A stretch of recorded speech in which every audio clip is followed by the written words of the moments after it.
नमस्कार. आज आपण एका अशा प्रकरणाबद्दल बोलणार आहोत ज्याने संपूर्ण महाराष्ट्राला हादरून सोडलं होतं. गोष्ट आहे 2009 सालची, नागपूरमधली.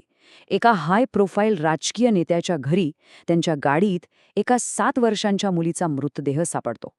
तर चला या प्रकरणाच्या खोलात जाऊया आणि बघूया की हे सगळं नेमकं काय होतं. एक अपघात की एक थंड डोक्याने केलेला खून? या संपूर्ण प्रकरणाच्या केंद्रस्थानी एकच प्रश्न आहे की 7 वर्षांच्या योगिता ठाकरेचा मृत्यू नक्की झाला कसा? तो खरंच एक अपघात होता की तिची हत्या झाली होती? या प्रश्नाचं उत्तर शोधताना आपल्यासमोर काही अत्यंत धक्कादायक गोष्टी समोर येणार आहे. ह्या केसमध्ये सुरुवातीपासूनच 2 वेगवेगळ्या गोष्टी सांगितल्या जातात. एकीकडे आहे पोलिसांची अधिकृत बाजू, जी म्हणते की हा एक दुर्दैवी अपघात होता. आणि दुसरीकडे आहे योगिताच्या कुटुंबाचा दावा, जे ठामपणे म्हणतात की त्यांच्या मुलीची निर्घृण हत्या करण्यात आली आहे. तर सगळ्यात आधी पाहूया की पोलीस आणि नंतर राज्याची तपास यंत्रणा म्हणजे CID यांचं या प्रकरणावर काय म्हणणं होतं. त्यांनी हा निष्कर्ष कसा काढला की हा एक अपघात होता. CIDचं म्हणणं असं होतं की योगिता खेळत होती, खेळता खेळता ती गाडीत शिरली आणि गाडीची सेंट्रल लॉकिंग सिस्टीम खराब असल्यामुळे ती आतल्या आत अडकली. गाडीत ऑक्सिजन कमी झाला आणि गुदमरून तिचा मृत्यू झाला. म्हणजे त्यांच्या मते हा एक सरळ अपघात होता. दुर्दैवी पण अपघात.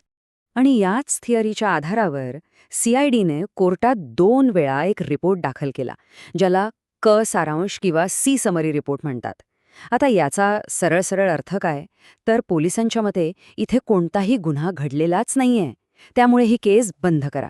पण खरी गोष्ट तर इथून पुढे सुरू होते. आता वळूया पुराव्यांकडे. आणि इथेच या केसला एक मोठं वळण मिळतं, कारण फॉरेन्सिक रिपोर्ट म्हणजे पोस्टमॉर्टम रिपोर्ट काहीतरी वेगळंच सांगत होता. यातला सगळ्यात महत्त्वाचा मुद्दा समजून घेऊया. पोलीस काय म्हणत होते की गाडीत ऑक्सिजन कमी झाला म्हणजे सफोकेशन झालं. पण पोस्टमॉर्टम रिपोर्टमध्ये मृत्यूचं कारण स्मदरिंग असं लिहिलं होतं. स्मदरिंग म्हणजे काय? तर कुणीतरी तिचं नाक आणि तोंड दाबून तिचा श्वास थांबवला होता. आता सफोकेशन आणि स्मदरिंग या 2 शब्दांमधला फरकच या केसची दिशा बदलून टाकतो. आणि एवढंच नाही, रिपोर्टमध्ये अजून एक गोष्ट स्पष्टपणे लिहिली होती. मृत्यूचं कारण होतं व्हायलंट एस्फिक्सियल डेथ, म्हणजे हिंसकपणे गुदमरून झालेला मृत्यू. आता विचार करा, हिंसक हा शब्द, या एका शब्दामुळे अपघाताची थेरी जवळपास तिथेच संपते. इतकंच नाही, योगिताच्या शरीरावर तब्बल 9 जखमा सापडल्या आणि या सगळ्या जखमा मृत्यूच्या आधीच्या होत्या. तिच्या कपाळावर, मानेवर, हातांवर ओरखडे होते. आता साधी गोष्ट आहे, जर एखादं मूल गाडीत चुकून अडकलं असेल तर अशा जखमा कशा होतील? या जखमा तर स्पष्टपणे सांगतात की तिथे काहीतरी झटापट झाली होती, संघर्ष झाला होता. पण सगळ्यात धक्कादायक आणि विचलित करणारी माहिती तर पुढे होती. रिपोर्टमध्ये तिच्या प्रायव्हेट पार्ट्समध्ये जखमा, रक्ताच्या गाठी आणि तिच्या अंतर्वस्त्रांवर रक्ताचे डाग सापडल्याचा उल्लेख होता. हे सगळं स्पष्टपणे लैंगिक अत्याचाराकडे इशारा करत होतं. पण आश्चर्याची गोष्ट म्हणजे CIDने नंतर याच गंभीर पुराव्याला काय म्हटलं? तर म्हणे अस्वच्छतेमुळे होणारी खाज. बरं, हे झालं पोस्टमॉर्टम रिपोर्टचं. आता येऊया त्या गाडीकडे, ज्या गाडीत योगिताचा मृतदेह सापडला होता. कारण इथे तर अजूनच मोठा गोंधळ आहे. हा विरोधाभास बघा किती मोठा आहे. सुरुवातीला पोलीस काय म्हणाले की बॉडी पांढऱ्या रंगाच्या होंडा CRV गाडीत सापडली. पण नंतर CIDने सांगितलं की नाही, बॉडी तपकिरी रंगाच्या फियाट लिनिया गाडीत होती. म्हणजे गाडीचं मॉडेल बदललं, रंग बदलला, नंबर प्लेट बदलली, मालक बदलला, सगळंच बदललं. आता एवढी मोठी चूक चुकून होऊ शकते का? हाच तर प्रश्न आहे ना. आणि ज्या गाडीमुळे अपघात झाला असं पोलीस म्हणत होते, त्याच गाडीच्या तपासात अनेक त्रुटी होत्या. एक, पोलिसांनी म्हटलं की सेंट्रल लॉकिंग खराब होतं, पण RTOच्या रिपोर्टनुसार ते एकदम व्यवस्थित काम करत होतं. 2, त्या फियाट गाडीचे फिंगरप्रिंट्स कधीच घेतले गेले नाहीत. आणि 3, सगळ्यात महत्त्वाचं म्हणजे ती गाडी घटनेच्या तब्बल 20 दिवसांनी जप्त करण्यात आली.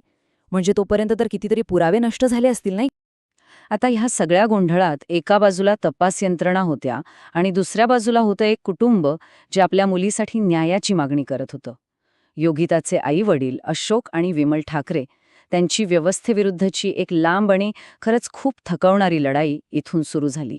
ही टाईमलाईन बघा. त्यांच्या संघर्षाची एक झलक दिसेल. सीआयडीने 2दा केस बंद करायचा प्रयत्न केला, पण दोन्ही वेळा नागपूरच्या स्थानिक कोर्टाने तो रिपोर्ट फेटाळला. पण जेव्हा प्रकरण हायकोर्ट आणि सुप्रीम कोर्टात गेलं आणि तिथे सीबीआय चौकशीची मागणी फेटाळली गेली, तेव्हा मात्र ठाकरे कुटुंबासाठी हा एक मोठा धक्का होता. पण त्या स्थानिक कोर्टाच्या न्यायाधीश नीलिमा पाटील यांनी सीआयडीच्या कामावर एक खूप महत्त्वाचं निरीक्षण नोंदवलं होतं. त्या काय म्हणाल्या, सीआयडीने तपास केला नाही, त्यांनी फक्त जबाब नोंदवले, म्हणजे फक्त कागदोपत्री काम केलं, खरा तपास झालाच नाही. हे वाक्य खरं तर ठाकरे कुटुंबाच्या आरोपांना एक प्रकारे बळकटी देणार होतं. आज या घटनेला 1 दशकापेक्षा जास्त काळ उलटून गेलाय. पण अजूनही असे अनेक प्रश्न आहेत ज्यांची उत्तरं मिळालेली नाहीत, आणि हे प्रश्न थेट व्यवस्थेच्या कामावरच बोट ठेवतात. ठाकरे कुटुंबाचा आरोप काय आहे की या फक्त चुका नाहीत, तर हे प्रकरण जाणीवपूर्वक दाबण्याचा प्रयत्न झालाय. विचार करा, तक्रार दाखल करायला 5 तासांपेक्षा जास्त उशीर झाला, पोलीस येण्याआधीच मृतदेह जागेवरून हलवला गेला, पोस्टमॉर्टम रिपोर्टमधल्या गंभीर गोष्टींकडे दुर्लक्ष केलं गेलं, आणि सगळ्यात महत्त्वाचं, ज्या गाडीत मृतदेह सापडला ती गाडीच रेकॉर्डवर बदलली गेली. तर आजची परिस्थिती काय आहे? हे प्रकरण तांत्रिकदृष्ट्या अजूनही सुरू आहे, एक खाजगी फौजदारी खटला म्हणून. पण एका सामान्य कुटुंबासाठी मर्यादित पैशात आणि संसाधनांमध्ये व्यवस्थेसमोर उभं राहून आपली बाजू सिद्ध करणं हे किती मोठं आव्हान असेल याचा आपण फक्त अंदाजच लावू शकतो. तर मग हे प्रकरण फक्त योगिता ठाकरेच्या मृत्यूचं राहत नाही, ते आपल्याला एका मोठ्या प्रश्नावर विचार करायला भाग पाडतं की जेव्हा समोर सत्ता आणि प्रभाव असतो तेव्हा एका सामान्य माणसासाठी न्यायाची लढाई किती अवघड होऊन बसते, आणि न्याय मिळणं ही गोष्ट खरंच किती दुर्मिळ असू शकते.